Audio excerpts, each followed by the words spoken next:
Mangsa terus aja mung gelem didak-idak karo wong kaya ngono kuwi. Ayo domongi.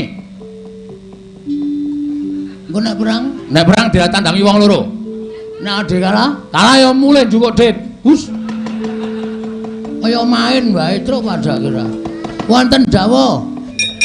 Aku lagi mikir. Aku ki lagi gagas, Petro kok nangis lho. Kan ra ana rumuse Petro kok nangis. Wong anakmu mati nanggap dangdut kok. Dengkulmu mlocot lho ora. Petro sedih.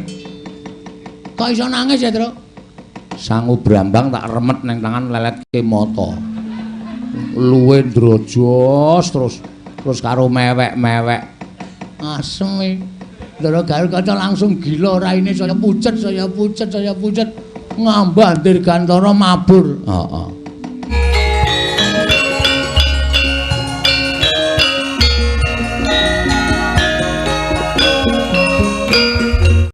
Al-Fatihah Kujuk Kiseno Nugroho. Bismillah. Ponokawan Petro, apa to kang dadi wigatine dene jeneng sira diutus dene wong atuamu Kakang Semar Badranaya. Menika ngaten sinuwun. Estunipun sampun wonten setunggal candra niki bapak niku kaya wong lara ning ora lara. Bapak niku kaya masuk angin ning ora masuk angin. Ning boten purun dahar, boten purun ngunjuk, mung begogok enten ngajeng griya. Penyawange bapak niku kaya wong kelangan pengangen-angen, kaya wong kelangan rasa. Mula penyawange niku namung suwung. Lah kula wanek-wanekke kalih garing kalih Bagong nyedhaki karo bapak. Pak, jane eneng apa to? Sing jeneng wong tuwa ki nek wis sepuh kuwi uripe ditanggung karo anak. Beda mbiyen jaman aku karo garing karo Bagong ijik bocah. Mbok dulang, mbok tuntun, mbok warai apa-apa, anak dadi tanggungane wong tuwa. Ning saiki gandeng anak wis padha gumregah, anak wis padha mentas, anak duwe tanggung jawab nanggung karo uripe wong tuwa. Ha bareng ngoten bapak niku terus krekel-krekel kersa ngendika.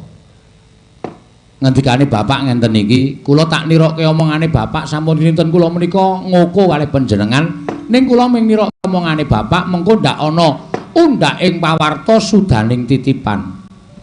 Undhak ing pawarta sudaning titipan kuwi kepiye? Contonipun ngeten. Anan kidul dusun ini ana ula gedene sak jempol, mengke kabar tekan tengah dusun ana kabar ana ula gedene sak glugu. Mengke tekan lor desa ana ula gedene 7 glugu. Kabar karo kasunyatan niku wis ora padha, niku jaman sak mangke menika kulina. Mula sampun dinten kula menika gedhek-gedhekke kabar, nambah-nambahi pengedikane bapak. Mula kula arep matur apa anane. Iya Ponokawan Petruk matura ngeten. Truk, aku ki ora lara. Aku ki ora nandang duwe rasa apa-apa, ning aku mikir gandeng uripku eneng donya kuwi dipatah utawa diwajibke dadi pamomong. Monggo momong para satriya-satriya ngateken ati suci pepayung budi rahayu kaya ta Pandhawa. Pandhawa lenggah ning negara Ngamarta kuwi aku ya melu bebodro, aku ya melu budidaya. Dadi nek Ngamarta ana apa-apa, nek Ngamarta kuwi lelakone kurang becik, lelakone kurang prayoga, kuwi aku melu diluputke. Sing ngluputke aku dudu sapa-sapa, ning dewa. Mergo aku dadi pamomong kuwi sing dawuh para Jawata utawa para dewa. Wah nggih. Lah terus pripun, Pak? Kula matur ngoten.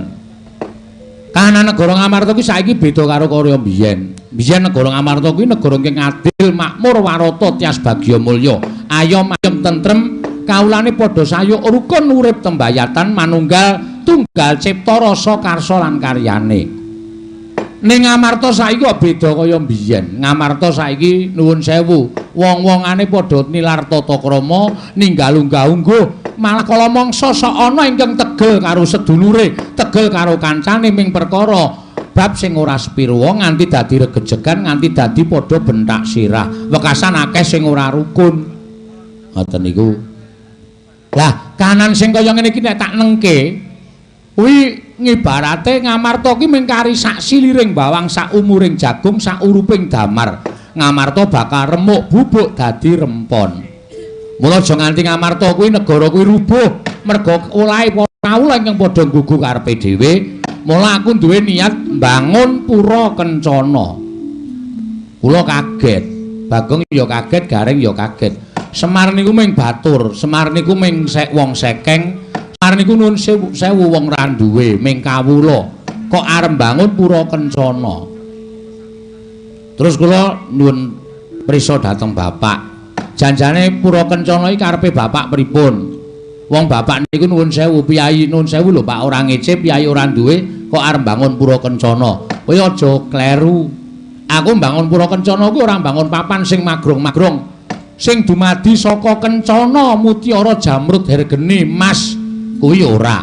Ning pura Kencana kuwi utawa sanepaning tembung Kencana kuwi apik, pura kuwi papan. Aku pengen bangun papan negara Ngamarta kuwi papan sing becik, papan sing apik, papan sing tentrem, papan sing rukun. Kawulane padha tembayatan, sayuk rukun tetunggalan manunggal. Ora bedak-bedake werna kulit, ora bedak-bedake tata basa, ning manunggal tetunggalan manunggal ana negara Ngamarta. Mula aku pengen bangun pura Kencana. Embane uripe kawula sak negara Ngamarta kuwi padha urip ana ing pura Kencana, papan sing endah, papan sing tentrem, papan sing rukun. Ngoten niku. Terus kula matur kersane Bapak. Lah terus kersane Bapak pripun? Syarate pripun? Sranane apa? Truk kowe sowan ning negara Ngamarta. Aku njaluk Pandhawa 5 diaturi rawuh mrene. Sinambi mundi pustaka jamus miyang jimat kelima sada. Merga ngene ya, Truk. Ana tetembungan manunggaling kawula lan Gusti kuwi nek diglejah utawa dionceki, manunggaling pangarep sing lenggah ning dhuwur karo para kawula. Nek tetunggalan manunggal dadi siji, kuwi negara bakal apik, negara bakal becik. Ning kosok balen, nek sing ning dhuwur ora tau nyawang ngisor, sing ngisor polahe nganti gedabikan ewadene ora tau disawang karo sing dhuwur, kuwi negara bakal rusak. Merga kawula wis ora percaya karo pangarepe, pangarepe ora nggatekke uripe para kawula. Lah niku. Mula sowan kula menika namung diutus dening Bapak supados mboyong Pandhawa gangsal cacahipun supados rawuh wonten ing Karang Kadempel sinambi mundi pustaka jamus kelima sada supados sak mangke gegayuhanipun Bapak anggenipun badhe mbangun pura Kencana menika saged kasembadan. Mekaten menika dados aturipun ing abdipun Petruk sinuwun. Menawi katampi ngaturaken panuwun, menawi boten kula nyuwun mahapunten.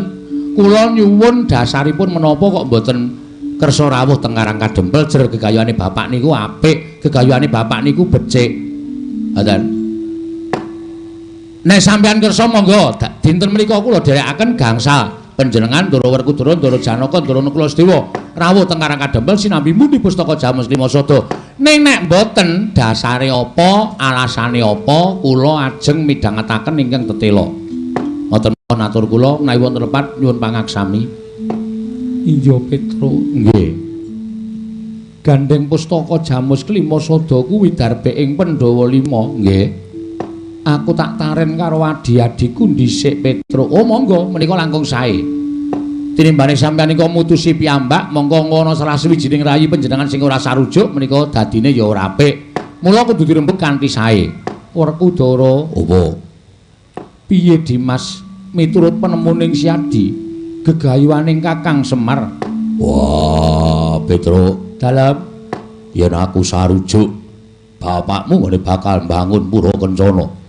Yen perlu Prabeya aja metu saka bapakmu, yen butuhke Prabeya mengko aku sing bakal maringi.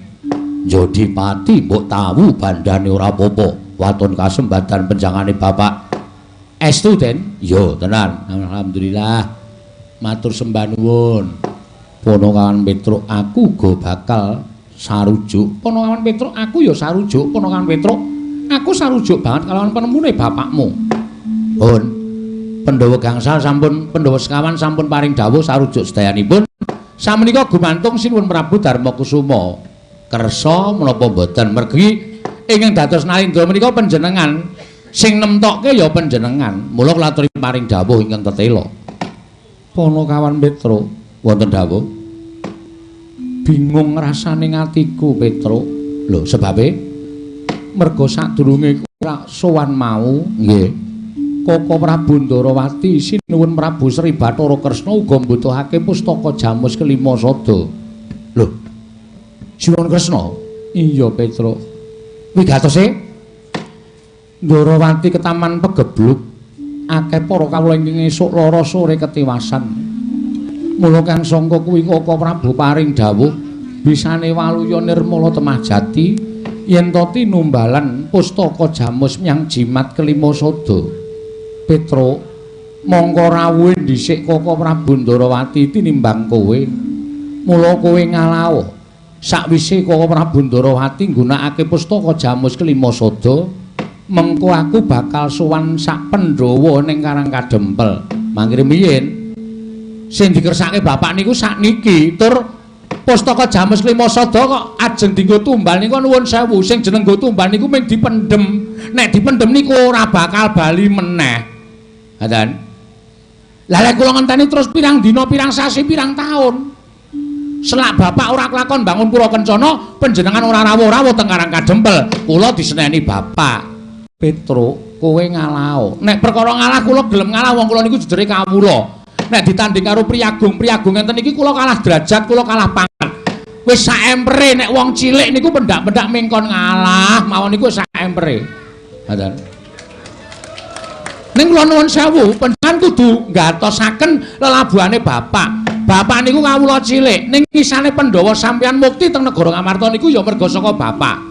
Napa sampeyan ora mesake karo bapak? Bapak niku sikil dienggo sirah, sirah dienggo sikil, ngetutke para Pandhawa dadi abdining para Pandhawa. Wit biyen tekan saiki ra tau njaluk undaan bayar blas. Ayo. Ning ewa semono bapak mbeke pustaka Jamus kelima sada, kok panjenengan malah ngalahke bapak. Kula nuwun sewu. Srawunge Pandhawa karo Sinuwun Ndarawati, srawunge Pandhawa karo bapak niku dhisik srawunge Pandhawa karo bapak. Sampeyan dereng tepung karo Sinuwun Ndarawati, wis tepung karo bapak, wis digula mentah karo bapak. Kula mboten ngetok-ngetokke lho, kula mboten ngetok-ngetok. Kula diweling karo bapak, truk ora usah ngetok-ngetokke sing werna-werna. Lelabuhanku ora usah tok kandhake. Merga aku kuwi duwe pedoman. Nek tanganku tengen ngulungke, tanganku kiwa aja weruh. Nek tanganku kiwa ngulungke, tanganku tengen aja ngeruh. Niku wong bebantu sing tanpa pamrih, ora duwe pamrih napa-napa niku salukane kaya ngoten niku. Niku pun dilakoni karo bapak. Mun nek sampean nganti nyingkirke bapak, lah nuwun sewu. Ayo wis, seprene-seprene kula labuh karo sampean wis ora ana gunane. Tinimbangane ora ana gunane kula labuh karo sampean, wiwit dina niki kula nyuwun tapak asta, kula medal saking Panakawan Ngamarta. Pun ngonten mawon. Lah diwas tak labuh sono seprene sampean ora iso ngerteni lelabuhane bapak, gunane napa kula klesotan teng arep sampean? Neng apa ya, Tru? Iki lho, Gong. Piye? Awak dhewe dikalahke karo Sinuwun Ndarawati. Sinuwun Ndarawati mrene butuh ngapa? Nyelun pustaka Jamus kelima sada. Arep ngapa? Arep nggo tumbal. Terus Sinuwun Puntadewa sajake kok abot Sinuwun Ndarawati. Mundur. Oh iya. Arep ngapa? Mundur. Nek ra sing ngomong aku kowe kurang vokal. Oh iya. Nek ra sing ngomong aku wis ora rampung. Lha nuwun sewu Sinuwun Panakawan Bagong kowe arep matur apa? Gandeng Petruk niku nuwun sewu, kata-katane mboten jelas. Mbok menawa sampeyan iso nampa napa sing dadi aturipun Panakawan Bagong. Setunggal. Kula mengajeng takon saniki perkarane sepele mawon. Nuwun sewu lho, sampeyan niku Sinuwun Kresna karo bapak abot endi? Pun ngoten mawon. Nek abot Sinuwun Ndarawati monggo pustaka Jamus jimat kelima sada mang paringke Sinuwun Ndarawati. Ning nuwun sewu lho.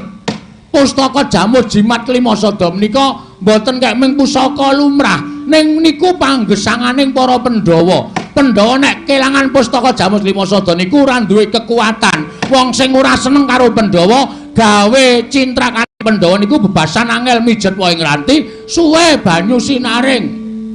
Paham? Iya, Pak Bagong. Nggih.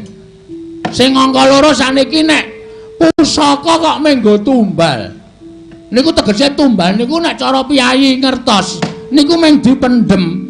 Nek pusaka dipendhem niku mboten ajeng bali meleh teng Praja Ngamarta. Bener omongane Petruk. Tur malih saniki kula nuwun sewu. Sinuwun Ndarawati niku kok negarane ketaman pegebluk. Nek dinalar ora ketemu nalar lho sinuwun. Sebabe apa? Sebabe Sinuwun Darawati niku jejuluke Prabu Sri Bathara. Sing nganggo jeneng Sri Bathara niku sak donya mung ana loro.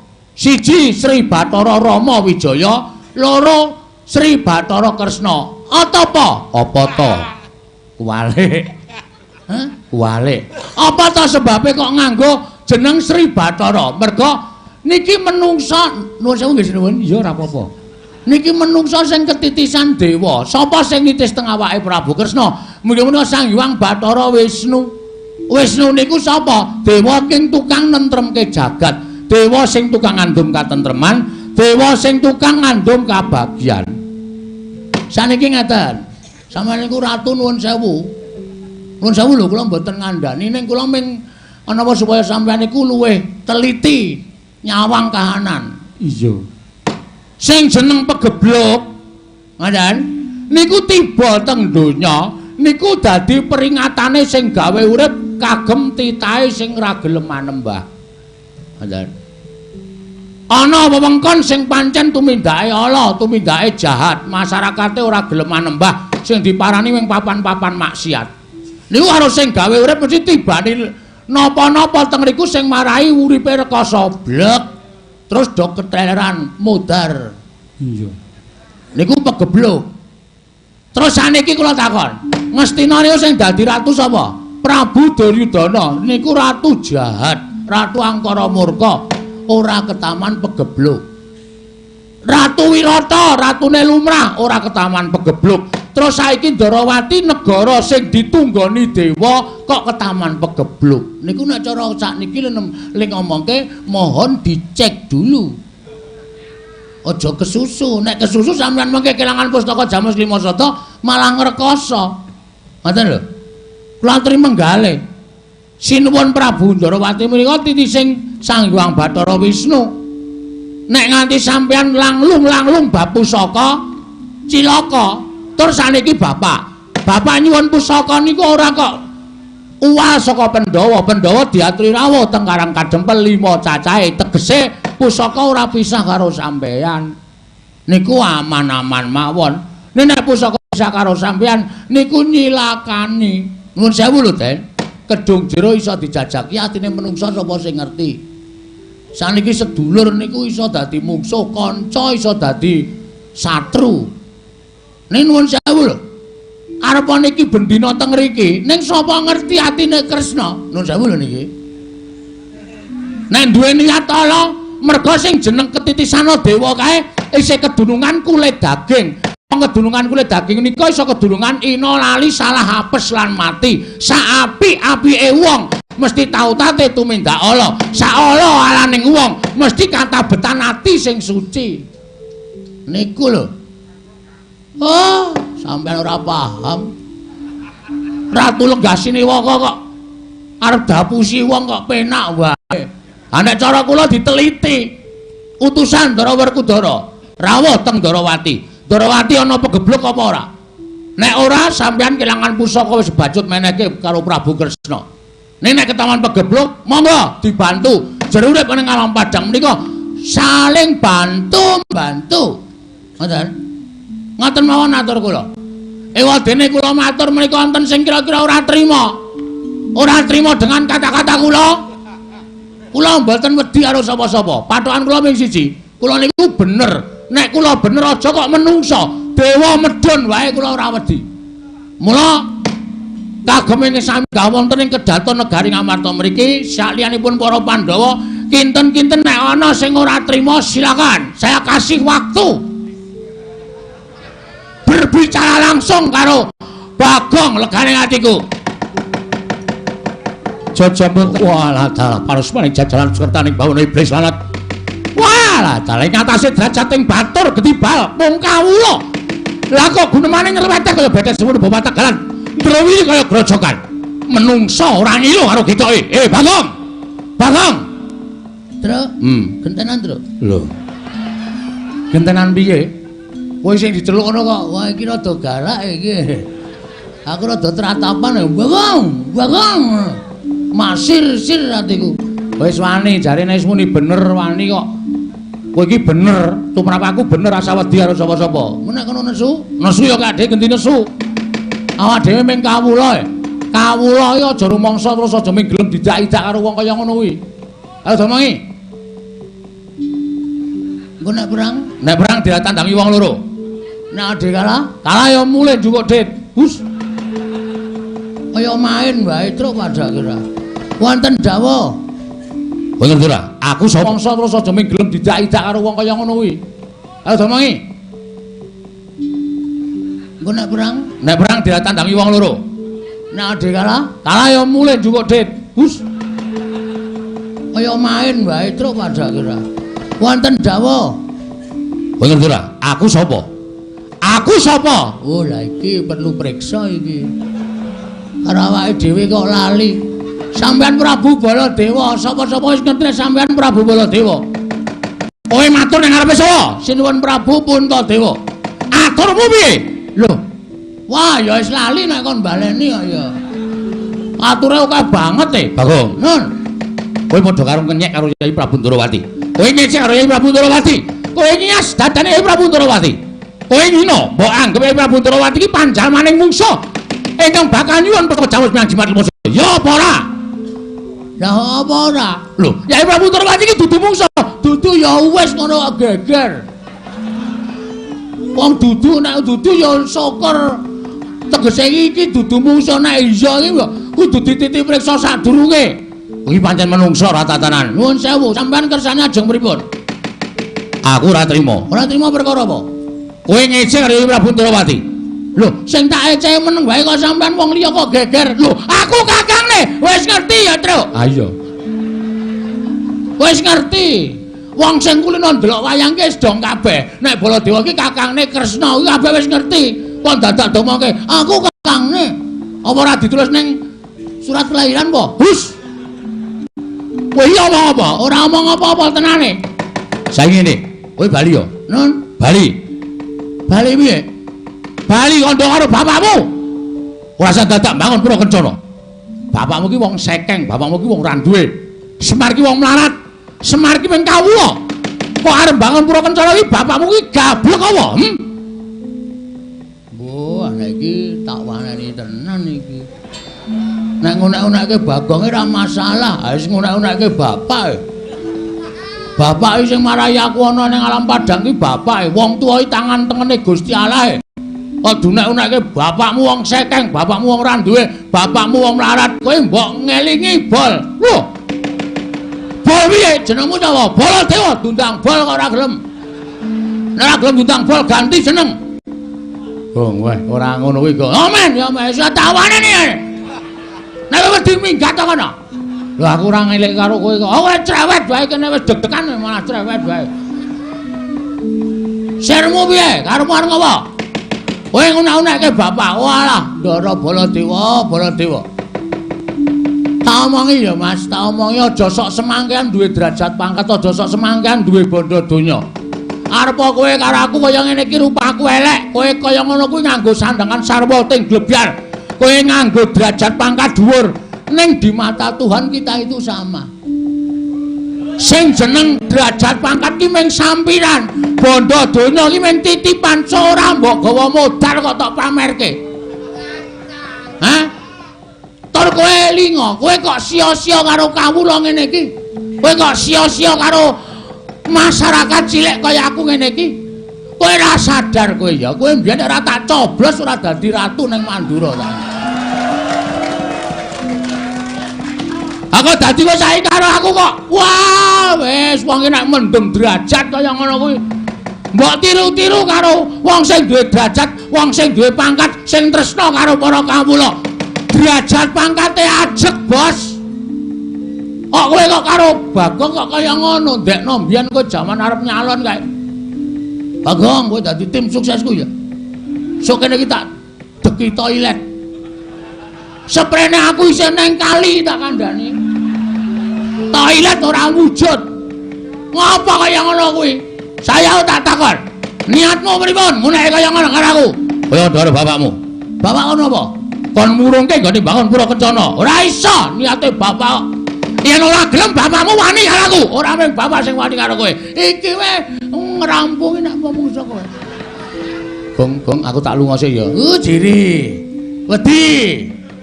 Ndekno mau ngubup-ubupi. Aku arep golek rokok. Engko udut nggon aku. Moh, dudutmu separo-separo kok mian. Karena ming turane. Wis nang wae, nang kono wae. Karepmu piye? Lho, yang ngono wani karo Baladewa. Sing tak wedeni apamu? Hah? Sing tak wedeni apamu? Wong kowe iki ya ming Kasana, kowe ya ming Candesa. Ha ya? Kowe sadurunge dadi ratu ki mbiyen kowe dititipke nang Widara Kandang, dimong karo Demang Sagopa. Kowe iki ya mikul garu, mikul luku. Tak omongi. Kowe ya saba sawah, bareng saiki entuk derajat pangkat tok Bagong Semar Milo karo dicoke. Menungsa kere, menungsa gedibal. Walah, Baladewa, Baladewa. Kok kaya ngono to kelakuanmu? Hah? Kowe ngeceh dume aku ki ming kawula cilik, ha. Kowe ngeceh dume aku ming masyarakat rendah, masyarakat bawah, ha. Hah? Muni ya kowe. Saya tak takon karo kowe, kowe ngunekke Semar wong kere kuwi ngerti Semar iki sapa? Semar iki dewa, Bol. Semar iki dewa, kae kakangne Bathara Guru. Semar iki Sang Hyang Ismaya. Semar iki nek gelem nang kayangan ora mung guru, dosen kae tak kandhani. Sak dhuwure guru kae. Hah? Ning Semaremah kamukten kayangan, Semaremah kamukten bondo donya kayangan. Trima medhun ning jagat dadi kawula cilik kaya ngene iki. Wis diantepi. Aku kowe kok lagi dadi ratu sedherek kok glelengmu ora jamak-jamak. Aku nek gelem nglumpukke kawula tak sengget glejak saka kursi kowe. Aku niye? Aja sok nganakake kawula. Alah dene Mandura nganggo demokrasi, dari rakyat untuk rakyat oleh rakyat. Dipikir kowe yang ngono kuwi. Dadi kowe kudu ngayomi karo wong-wong kaya aku iki. Ora kok ngasake kaprawiranmu.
Mintonaken Dewi Kramanira kang pumitraning asta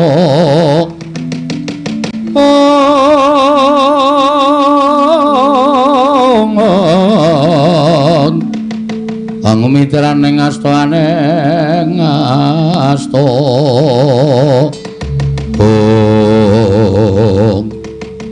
Koko Prabu lelampahan menika kados pundi Yayi? Menika kala wau menawi kula glejah Koko Prabu Mandura menika nguja dhateng mubal babaling karepson wekasan tilaring tata krami tilaring watekan alendran semanten ugi Bagong derajating aceplik wong loro saudon telu saurupan teka wantun dhateng Koko Prabu Mandura kalih-kalihipun pancen sampun nandhang kalepatan lajeng keparengipun maduka Kanjeng Koko Prabu kula ingkang badhe misah ing sami regejegan kirana kula nyuwun pamit nututi dhateng pelajaripun Koko Prabu Mandura wiwapana kawan Bagong punapa dene Petruk Koko Prabu sembah kula ingkang nderekaken jengkar paduka Kanjeng Koko Prabu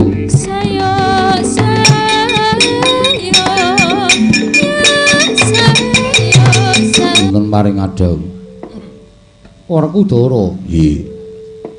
Bingung rasaning pun Kakang. Kudu marang sapa pustaka Jamus Klimasada ndak paringake miturut Nyai Werkudara piye? Ora iso matur. Kabeh-kabeh padha abote. Nanging aku percaya marang kabijaksananing barep kakangku. Seranane piye Dimas supaya aja nganti kleru. Sabubaring pasewakan iki kowe munggah ning sanggar pelanggatan manembah marang ngersaning Gusti. Saha ngucap asmaning Gusti marambah makaping-kaping supaya entuk pepadang saka sing gawe urip. Bakal marang sapa? Pustaka Jamus Klimasada mbok paringake. Dimas kadangipun Kakang kaya mengkono. Ya ta yen pancen kaya mengkono pun Kakang mung kari manut. Arjuna kula nun maring adhau bubarna kang padha siba ingsun kundur ngedaton. Kula nyuwun pamit madal pasilan. Sing ati-ati aja kaya bocah cilik kaya wis ora ana dawuh maneh. Dimas kadangipun Kakang Yayi Pamadya. Purna gatining pananggilan. Sarta kundur ngedaton jeluk saking gambaran kencana kinapit gambaran gading kadheraken sanggaring Purban Cedhi manggung ketanggung Jaka Paloro. Ing samya kampil upacaraning keprabon. Kawujeng saking Mandura tindak Nyosri Narata. Lamun katinon saking Mandura katingal balabak candrane. Ndarantasena, oh terus aku sing tekan kene. Kok nyuwun sewu kok kaya ora adat sabene. Pasuryane kok kaya ora seneng kali Petruk. Biasane sampeyan niku nek ketemu karo Petruk mesti gojek. Biasanya nek ketemu karo Petruk mesti guyon. Kok niki kok le mandeng Petruk kok tenanan, Truk. Nun. Kowe tak takoni jujur karo aku, nggih. Kowe wani karo Prabu Baladewa, kowe wani karo Siwa Mandura, iya. Oh nggih, lha pripun to? Mula aku tekan kene iki diutus dening Siwa Mandura. Kine nyekel kowe mbondo tanganmu ngrincung sikilmu, leboke pakunjaran, mula kowe manuta dina iki, Truk. Gong, ayo, Gong. Sik wetengku lara ya, Tru. Aduh. Lah piye? Mau jare kon jawil arep tok sikat. Wetenge lara ya, Nyuk. Wah. Iki wetenge iki mules tenan. Dijak omong-omongan sik tak nyembuhke wetengku sik, Tru. Mangan apa to ya aku iki? Kok mak pendelus lara banget. Ya dimarekke sik, engko nek kira-kira mari sikat ya, Gong. Oke, dijak omong-omongan sik. Ya. Nun sewu, Den. Sampeyan ajeng nyekel kula ming pawadan sampeyan iku diutus dening Ndara Baladewa. Ya. Nuwun sewu. Nek sampeyan iku satriya tenan, kepengin ngadili perkara niki, niku aja ming nampa pelapuraning sepihak. Tegese sampeyan ming nampa pelapuraning Ndara Baladewa. Ning mang takoni Petruk. Mengke nek kula wis lapor Ndara Baladewa wis lapor, sampeyan iso nimbang ala becike. Oh sing bener sing iki, sing salah sing kae. Lagi mutuske ngukum karo sing salah. Nek sampeyan ming nampa pelapuraning Siwa Mandura, mongko Petruk ora tak takoni. Lah kaya ngono iki ora adil. Wose kowe wani karo Siwa Mandura. Aku kula niku wani, ning sing kula waneni niku mboten watake utawi blegere Siwa Mandura. Sing kula waneni watake. Lho, perkarane apa? Lah ngoten niku kula tak matur. Nek sampeyan takon perkarane kula tak omong. Ndara Baladewa nderekke Prabu Kresna teng negara Ngamarta. Nyuwun ngampil pustaka Jamus Klimasada dienggo tumbal negara Ndarawati. Kula kalih Bagong sowan. Diutus karo bapak. Bapak niku pengen bangun pura kencana. Ora kok bangun papan sing magrong-magrong ning bangun uripe para kawula sanegara Ngamarta, embane urip teng pura kencana. Kebak katentreman lan kebak kabungan, kebak karukunan. Syarate bapak kepengin dirawuhi Pandhawa 5 cacahe sinambi mundi pustaka Jamus Klimasada. Sinuwun Prabu Puntadewa nalika semanten bingung Petruk mergo aku Sinuwun Ndarawati wis rawuh pengen nyuwun ngambil pustaka Jamus Klimasada. Lah niki sik luwak niki. Niki omong akeh-akeh.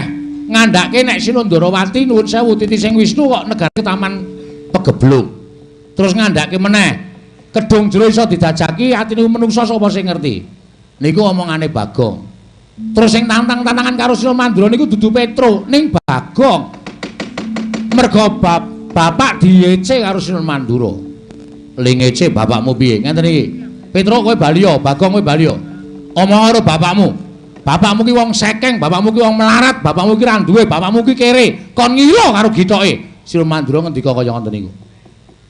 Coba saniki kula tak takon, sampeyan niku anake sapa? Anake Bapak Werkudara. Nek tak unekke Werkudara ki wong dlogak-dlogok. Ora iso ndodhok, ora iso lingguh, ora iso basa. Sampeyan nesu mboten? Mesti aku nesu. Padha aku. Aku ya nesu nek bapak kula dunekke kere, bapak kula ora duwe. Terus kula nesu wonten niku kula wani karo Prabu Mandura iku ora wani karo Prabu Baladewa, ning wani karo watake. Niki sakniki sampeyan iso mikir apa ora? Bener sing endi, sing salah sing sapa? Pun nek pancen kula dianggep salah, kula mang bondo, kula mang leboke pakunjaran ora apa-apa. Nek tak pikir-pikir bener kowe, Truk. Lah kene ngerti. Kok mesar nyekel Petruk lho. Kok mari ya wetengku ya. Mari kok. Heeh. Kanggo ngentut mantuh ngono. Ilang lelarane, ilang-ilang ora. Nek ngono iki mau aku dijlomproke karo Siwa Mandura. Kowe dikandhake luput karo negara Ngamarta. Lah, mula sok neni satriya niku kudu metung aja mung waton sendika dawuh. Ning diitung dawuh iki bener apa luput ngoten iku. Bejo sampean dereng iso nyekel kula, nek pun nyekel kula, bejo sampean durung napa-napake kula. Nek kula wis mangjotosi, mangajar nganti kula babak bundas. Sampean ngerti perkarane terus sampean getun. Apa iso barekke lara kula? Ya ngoten. Ayo omong. Ora mung plendas-plendus. Nom-noman kok ora iso benerke endi sing bener, ngluputke endi sing ngluput. Truk Nun. Aku njaluk ngapura ya. Mboten napa-napa. Bagong Nun, njaluk ngapura. Mboten napa-napa. Ning kowe urung slamet. Lho kok urung slamet? Nek aku iso tak jak omong-omongan. Ning iku sing teko Kakang Garukaca, Kakang Antarja. Kuwi angel tok jak omong-omongan, angel tok jak rembugan. Waduh. Piye, Gong? Sik aku kok migren ya. Kok rumangsaku anggere ana bahaya kok migren. Ndi sing wetenge lara, matane bijil, matamu iki. Ana dunane matane bijil ora migren tenan, Truk. Iki sing teko arep Ndara Garukaca iki rasa lara, diadepi wong loro. Dugang raimu. Ya ora nesu. Ngono kok njuk marah-marah ora. Ndara Garukaca. Oh. Ndara Garukaca tekan mriki tak jaluk kaya Jawani karo Ndara Ndaramu Garukaca Kakang Garukaca. Lah nek kula diajar ora usah wedi. Nek kula lara tak tambani. Nek kula mati tak uripke. Kanggo napa? Ya aku duwe banyu sungut nang kene iki. Kene tak peres metu banyune. Iso nambani wong lara nguripke wong mati. Ora usah kuwatir kowe tak tambani ning kowe aku pesen karo kowe pisan-pisan aja nganti wani karo Kakang Garukaca. Luwe-luwe kowe wani males nek dijotos aku wegah nambani kowe. Oh nggih. Wis ngono wae ya, Truk. Nggih. Gawe acara supaya Kakang Garukaca wedi karo kowe, gila karo kowe ning aja wani. Oh nggih. Piye, Gong? Wah, cilaka kowe. Piye carane, Truk? Ambo. Umpama arep Ndara Garukaca senengane model sirah. Umpama arep model sirah ben model sirahmu ya, Gong, sing wis ora kanggo. Kowe iki iso nggo medeni cah cilik. Kok ora kanggo dengkulmu mlocot kuwi ora. Wis ngono wae. Nggih, lah sampean teng pundi? Aku tak ambles bumi. Kok sik. Sampeyan ngewangi war jlomprongke.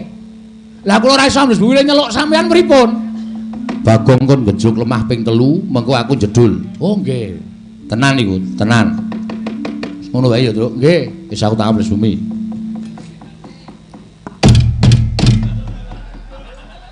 Ngopo, Gong? Ming jajal kok. Udan. Aku nek di ngonoke ora metu ya, Truk. Ah iya. Diwasle ngono mempeng ora metu. Ha iya. Le bayar. Ha iya. Ngrekoso mengko. Ben tekan kene, Gong.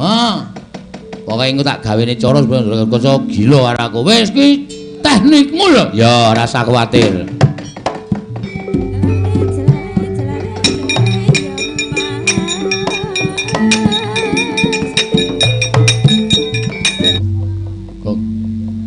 Garukaca, Gong. Gong, lho kok madhep rono iki ngopo? Ndeloke sindene ngulet-ulet sego e. Kaya enuk kae rasane. Kono iso nyambi akene. Lambene nggo omong terus e. Kowe ora usah kepengin to, nyambut gawe iki sing profesional. Aku profesor. Ah iya.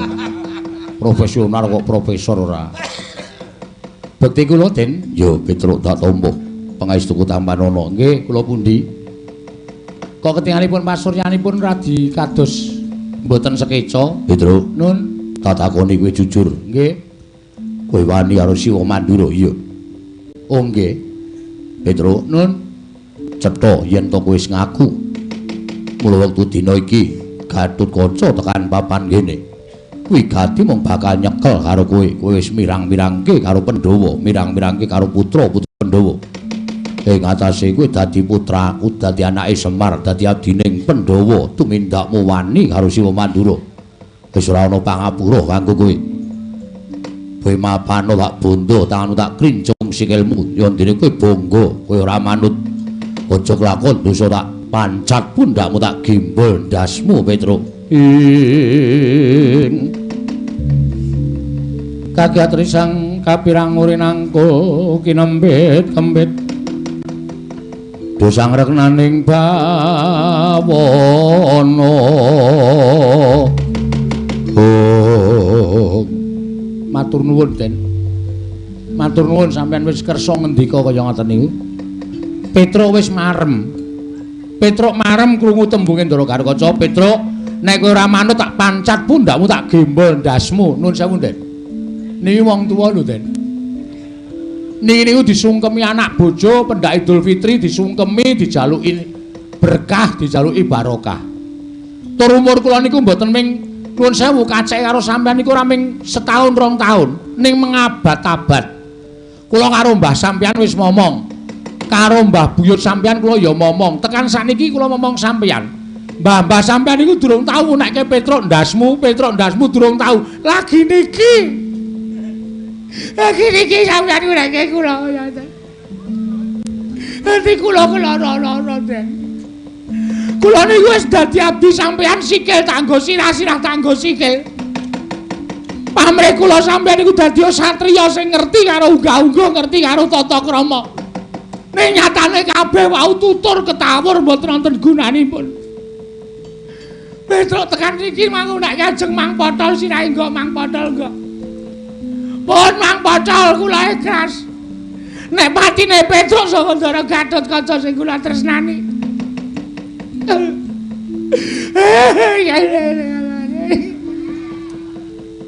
Raos kula lara-lara, Den. Selagine mbahmu Prabu Pandhu Dewayana niku dereng tau ngunekke Petruk elek. Bapakmu niku sing satriya kaya ngoten niku urung tau ngunekke Petruk elek. Lah kok saniki sampeyan ngunekke Petruk kaya ngoten niku ati kula. Kaya ora duwe rasa napa-napa. Kaya ora duwe rasa diajeni babar blas. Nek sampeyan ajeng mateni Petruk monggo mang pateni ora apa-apa. Timun mungsuh duren kula timune sampean durene tangan lamun timun iso menang karo duren. Mesti modar. Pun kula mang pateni mboten apa-apa nek sampean tegel. Ning mati kula tekan swarga dipethuki karo simbah sampean Prabu Pandhu. Mesti ditakoni Petruk kok wis mati. Nggih, baterene pun entek. Sing mateni sapa, Truk? Sing mateni putu sampeyan. Jenenge sapa? Raden Gatotkaca. Anake sapa? Anake Ndara Werkudara. Kok wani mateni karo kowe? Pancen wonge kaya ngoten niku ming gugu omongane Padene Mandura. Ora metung bener karo lupute. Kaya ngapa aku tak ketemu karo Gatotkaca? Sampeyan mesti digoleki simbah sampeyan mesti. Iya.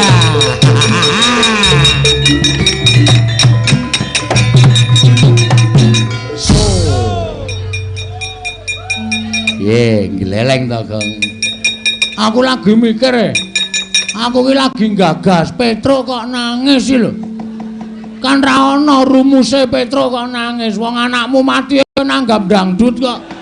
Dengkulmu mlocot ora. Petruk kok sedih. Kok iso nangis ya, Truk? Sangu brambang tak remet neng tangan leletke mata. Luwe ndrojos terus karo mewek-mewek. Asem Ndara Gatotkaca langsung gila raine saya pucet ngambah dirgantara mabur. Heeh. Ning isih siji kok, Isih siji. Sapa? Ndara Antarja. Sing barep Ki mau sing maju nomor 1 Ragil tengah terus engko sing maju mbarep. Terus aku wis ngalahke satriya loro, Antasena, Gatotkaca. Ha saya aku tak takon karo kowe nyambut gawe apa? aku engko sing giling wae. Giling-giling dengkulmu ora cocok. Kowe nyambut gawe apa? Kowe padha-padha anak Semar. Nek nganti ora wani metuke Ndara Antarja, tak kandhake Bapak Bagong mau ora nyambut gawe, Pak. Wah, dunak-unake bapak kowe. Terus aku kon mungsuh Antarja. Ha kowe? Aku tak ngaso. Aku wis ngalahke loro, kowe minta bagi siji lho. Ra yo adil to. Aku sing tuwa loro, kowe sing enom siji. Wis tandangi. Wis kana. Aku tak golek es teh kok. Ngelak banget rasane. Truk. Rene sira. Ngopo e? Wedi aku. Ndara Antarja iki ampuh. Ampuh. Ndara Antarja ki mbahne rajane ngula sak donya. Ho. Nek nganti Ndara Antarja kalah karo kowe, Ndara Antarja ngandhake mbahne. Mbahne dawuh ula sak donya goleki kowe kabeh. Kowe turu susul ula. Kowe tenguk-tenguk parani ula.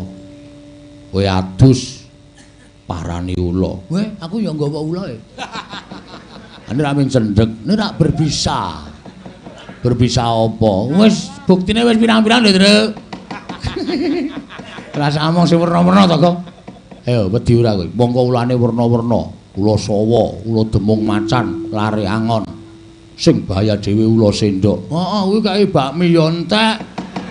Kae sego ya entek ula sendok saya sak poroke. Wah, gelis, Truk. Dengkulmu ora. Wis ngono wae ya, Kang. Nggih. Mun nek Ndara Antarja takon kowe, Omong nek ora ana. Aku tak ndelik. oh iya.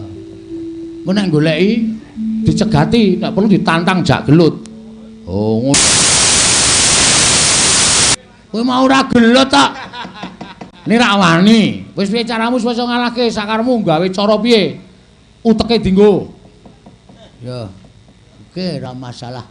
Antarja rene takoni arep ngopo kowe Antarja? Goleki Petruk. Petruk ora ana. Kowe ndelikke. Ndelikke dengkulmu kuwi mati tenan aku. Ah, mamah kowe ora ana. Ben lembut ora luweh perkara mamah pokoke. Kudu tata-tata nek ora ngati-ati cilaka aku.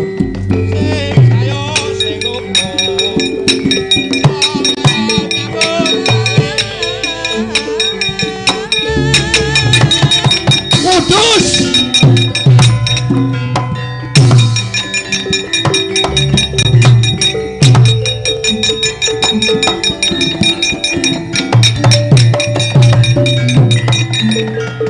Kebawa keperanggul mungking ayuda. Kebabak bawat nyobentar, bawat nyobentar.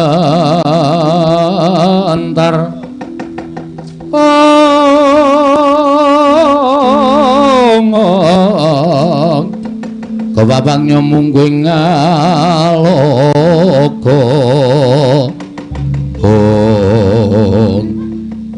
Ora pangling iki Bagong e. Nggih. Ndara Antarja. Iya. Kok pasuryane abrit? Nesu napa? Iya. Nesu karo sapa? Karo Petruk. Terus Aku goleki Petruk. madosi Petruk. Iya. Sik, mang teng mriki sik. Truk, sing goleki kowe. Wah, Jan. Sing goleki ket mau aku, ning kowe aja ndudohi aku. Merono. Engko ngonang-konangi. Oh iya. Aku muni piye? Petruk ora ana. Oh iya. Harum Kangsen kok ya. Petruk ora ana. Kowe mbudheke aku. Kowe guneman ning kono karo Petruk, aku krungu saka kene. Wah, Truk. Krungu e. Lak pacul sirahmu modar ora. Omong nek radio. Oh iya. Petruk ora ana. Kula teng mriki nyetel radio. Radio. Petruk ora ana. Sebabe apa goleki Petruk? Petruk arep tak bondo. Lho, Petruk nyopet no? Ora. Petruk wani karo Siwa Mandura. Petruk wani karo Siwa Baladewa. Petruk kudu cemplungke Pakunjaran. Nek Petruk ora gelem tak cemplungke Pakunjaran, Petruk mesti tak pateni. Ngomong apa kowe? Hah? Bicara macam apa kamu? Ngomong apa kowe?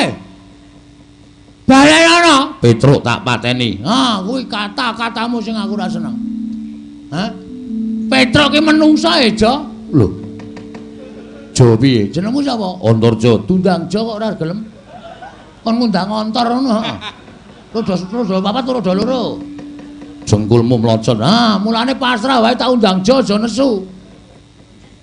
Kowe ngarep mbelani Petruk. Mestine Petruk iki kakangku kowe. Petruk lara wae tak tilaki tak blonyo minyak kayu putih. Tak keroki gegere. Tak tetesi mripate. Men mari pati diame-ame. Hah? Kena kowe ketemu karo Petruk. Ning kudu iso nglangkai batange Bagong. Lho, yen ngono kowe wani karo Antarja. Sing tak wedeni apamu, Jo? Kowe mung bayi, kowe mung sak uyuhku. Arep gleleng karo Bagong. Bagong iki umure wis mangabat-abat kok wedi karo kowe. Ora minggat tak sembur mlonyo kowe. Piye? Sembur mlonyo. Kowe lah ngetokke daya kekuatan, kowe ngetokke aji-aji kowe. Kowe ngerti Bagong iki sapa? Bagong iki anake Semar. Semar ki sapa? Sang Hyang Bathara Ismanta. Ayo. Ngapa ya, Tru? Kleru, hah? Kleru. Kleru nggon apa? Kowe mau muni piye, Bapak Bathara sapa? Bathara Ismanta. Ismanta itu tukang cukur. Sing bener iki Bathara Ismaya. Oh, ganti to? Ora ganti. Jan kuwi. Oh, goblok ora. Sorry, ralat. Aku mau muni Bathara Ismanta ternyata keliru. Saiki wis ganti. Menurut KTP Ismaya. Aku anake Bathara Ismaya. Aku ki ya dewa aja, dadi kowe aja gleleng nek mungsuh karo Bagong. Kowe iso nyembur. Ning aku ya dinehi kekuatan karo Bapak Semar. Ming Bapak Semar ki wanti-wanti karo anake. Nek wis duwe kekuatan aja dienggo sewiyah-wiyah, aja dienggo sak nggon-nggon. Ning nek wis kepepet agemen kekuatanku. Bapak Semar tau cerita kaya ngono. Kowe duwe kekuatan apa? Ayo, tibakno ning Antarja. Aku ora wedi karo kowe. Sawangan telapakanku iki. Hah? Sawangan Antarja. Iki aji jenenge Aji Guntur Geni Guntur cuci motor.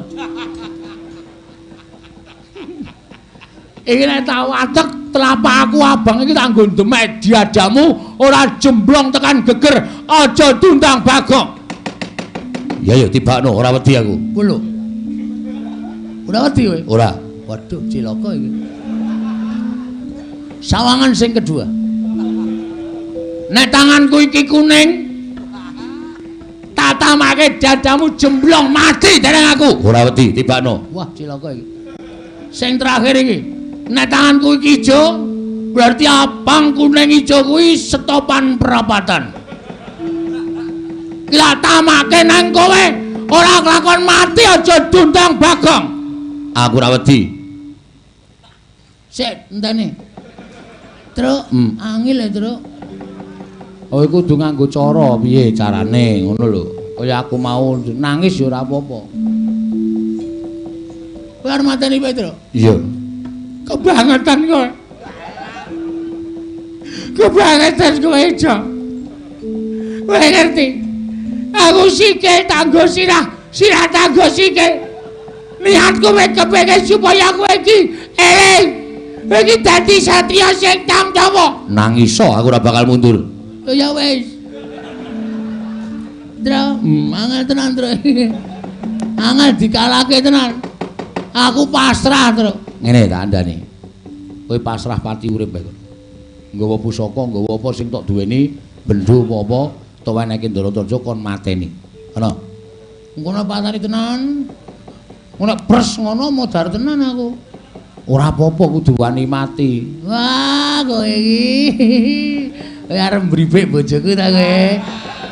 Ora ya, Ora apa. Ngerti wae aku. Wah sing ngelen. Nek sampean pancen ora gelem mundur, ora masalah. Ning kula ya nglabuhi karo Petruk. Lelakon niki mboten ajeng kula tekake ming sementen. Nek sampean wani mateni kula wani mateni Petruk. Nek nganti Bapak Semar nesu, ora nesu karo sampean tok. Ning nesu karo Pandhawa, sampean kudu tanggung jawab bab nesune Semar Batrana.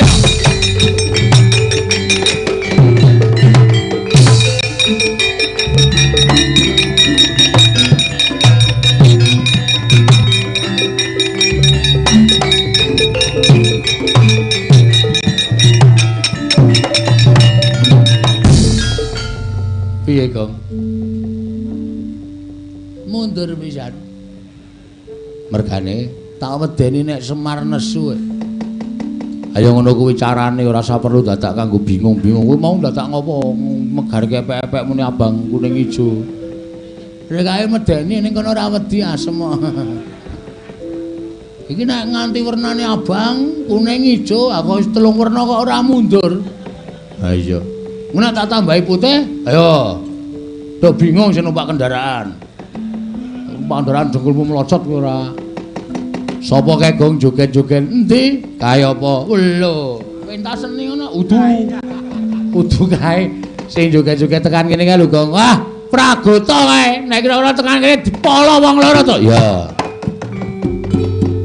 Mandura wis jeleh nyawang gelaring jagat eseming rembulan wae Ndara Pragotaya tindak mriki nyekel kowe nek kula mboten purun laruda paripeksa embane cacing kepidak menungso ngolet butuh males Petruk menungso kedurungan rasa nek sampeyan ajeng nantang karo Petruk ayo tak ladeni siap Gong oke kowe maju aku kiper terus ya rasa kuatir polo wong loro. Wah, lakon cencang jenggot kroncal-kroncal mang mriki Ndara Pragota.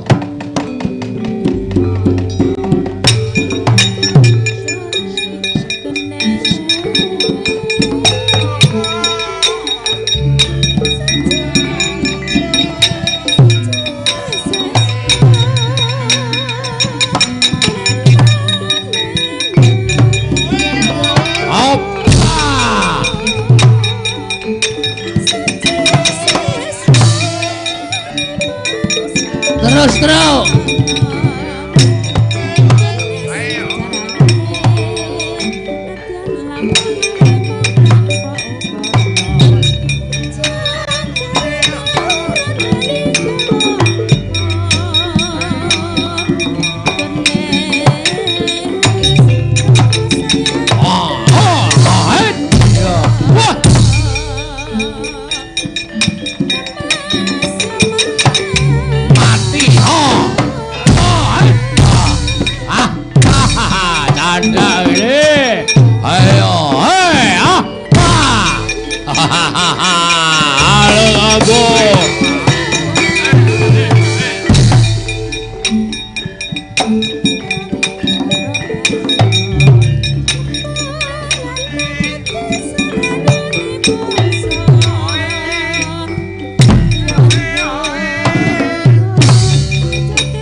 Hati aku.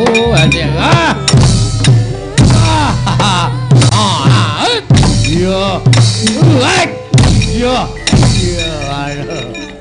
Mutar aku tuh. Sambat. Iya.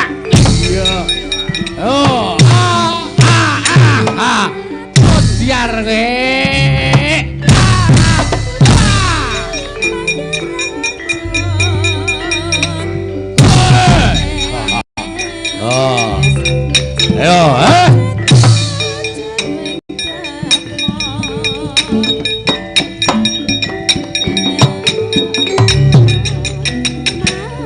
mati we, mboten iso mati.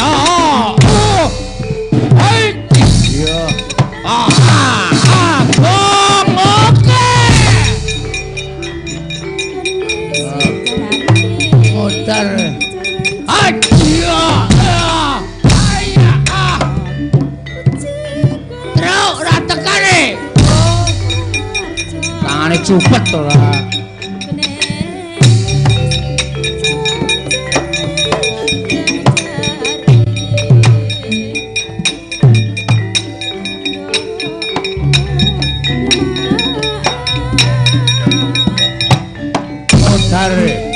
Mboten apa-apa. Mutare.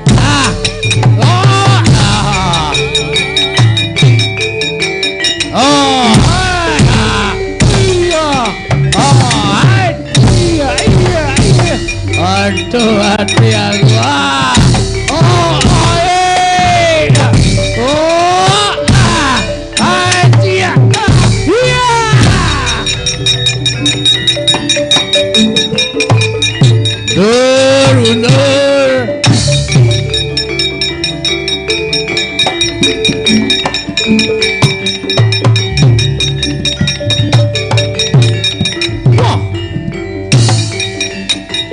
iblis lanate Petruk ngosasik barisaning saka negara Mandura ngundurke marang putra-putra Pandhawa Petruk kan nombor ora kena dikandhani kanthi becik Petruk Bagong ora bali marang karakan dempul wah grete nenggala mbok timbal bapake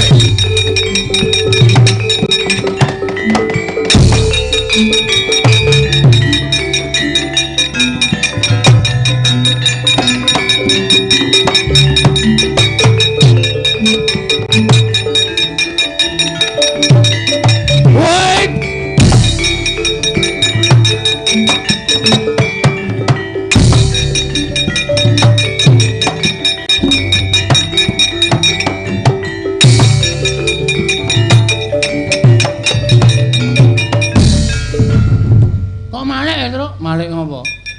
Kowe aleman wis tuwa barang rambutnya dipang.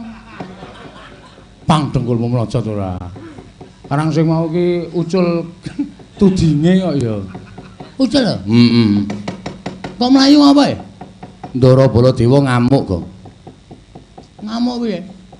Petruk Kantong bolong ora minggat sing ngarepaning nata Mandura Prabu Baladewa karo Bagong Gretel nenggala jeblok ketemu muni ngono. Terus nggawa nenggala mak slonong. Wah, murup saobor. Monggo pusaka kae tamakke Gunung Jugruk segara asat. Nemeng Petruk mesti mudhar. Mati kok. Terus kowe percaya matimu saka nenggala? Ah percaya mestine to. Berarti kowe luwih nganggep ampuh nenggala mbangane sing gawe urip. Sik to. Omonganmu kok medeni to? Ora medeni. Kowe tak takoni wangsulan. Kowe nganggep ampuh nenggala, kowe wedi nek nenggala tumama ning awakmu kowe mati. Heeh. Berarti kowe ampuhe nenggala iki ngungkuli karo ampuhe sing gawe urip. Uripmu saka nenggala, ngono apa piye? Ya ora. Uripku saka sing paring Gusti sing karya jagat. Nah, nek kowe iso wangsulan ngono iku kudune kowe iso mikir, pati uripe menungsa ora gumantung saka pusaka. Ning pati uripe manungsa gumantung saka sing gawe urip. Ngono. Nek dipesthekke kowe mati merga nenggala, ya wis ora masalah. Berarti lelakone uripmu wis mung tekan bengi iki kowe mati saka nenggala. Diikhlaske. Wong urip ki dagang tuna andum bati terus. Nek bati-batine sapa sing didum, nek tuna sing dibakul apa? Wong urip tanpa pawitan, kok to? Kowe urip ora njaluk, ora utang, ora ngemis. Ming sak derma urip paringane sing gawe urip. Mula nek mangsa kala disuwun dijaluk ya ora usah wedi. Ngono. Dume ana corona terus ndase dileboni tas kresek. Wedi ngapa? Hah? Sing jeneng pesthi ora iso dijoli, ora iso diutang, ora iso digentekke. Pesthi wis dadi kersane sing gawe urip. Ngono. Iso lho kowe iso menang karo senjata nenggala. Iso kowe menang karo senjata nenggala. Nek nenggala iki ampuh. Ampuhe pusaka iki saka sing gawe urip. Nek Gusti ora ngeparengake ampuh, nenggala kaya ming wersi lumrah ngono wae. Oh iya. Ah, kowe kalingan ora critane Nabi Musa. Lho, kok tekan kono barang. Lho, iki nggo nuntun karo wong sing do keweden-keweden ngono kuwi. Critane piye? Kowe ngerti to tongkate kae. Kae nek ora diparingi firman karo Gusti Musa, tongkat kuwi tutukno Laut Merah. Kae tongkat kae ya ming kayu ngono wae, ora ana kekuatane apa-apa. Ning merga diparingi firman karo sing gawe urip, diparingi kuwasa kekuatan karo sing gawe urip, iso mbelah laut. Nek bar go mbelah laut ki ya kae tongkat lumrah ngono wae. Iso bengi iki Gusti ora ngijabahi ampuhe Kyai Nenggala. Nenggala ora ampuh tumama ning awake Petruk. Lho, sapa ora gleleng kowe? Kena nenggala ora apa-apa. Wah, kondiang mlebu koran tutupi ireng-ireng matane. Padake penjahat gong ora. Lho kuwi tenan ngono kuwi kok. Wis kene. Tak tandangane ben ora apa-apa mati mbok ben. Nyo. Titip kok. Apa? Dompet. Dompet kuwi kekno bojoku. Heeh. Kok nek aku ora mulih 3 dina kon nyelameti 3 dina tekane 1000. Oh iya. Dong to kowe paham. Terus anakku sing mbarep kae arep mlebu perguruan tinggi. tulung jaga ngupenono nek ora ana ragat dolno Tegal ngarep omah kae. Iya. Ben anakku sekolah sing pinter. Heeh. Terus sing nomor 2 iki arep mlebu ning SMP. Kuwi sesuk dolno pekarangan wetan omah kae. Oh iya. Sing nomor 3 ki arep mlebu TK. Heeh. Kuwi dolno sawah nggonmu. Lho. Kok nggonku? Aku iki like iki arep ngopo nek ora ngragati karo ponakane. Oh iya. Ya wis tak dolke sithik wae wong ragate kaki sethithik. Iya. Sing baku ngragati. Heeh. Goleke ya pusaka Kaki sethithik. iya. Sing baku ngragati. Heeh. Goleke ya pusaka go. Goleke pusaka. Apa? Sak-sake.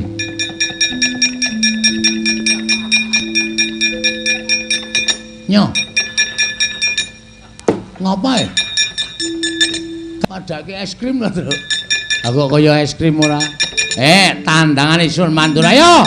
Amo selamat jawane bodho-bodho kon mati pelu antong bawah.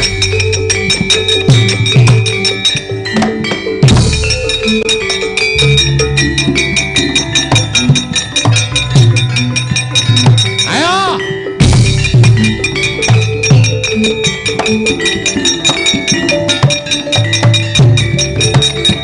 Wah, ta. Wah.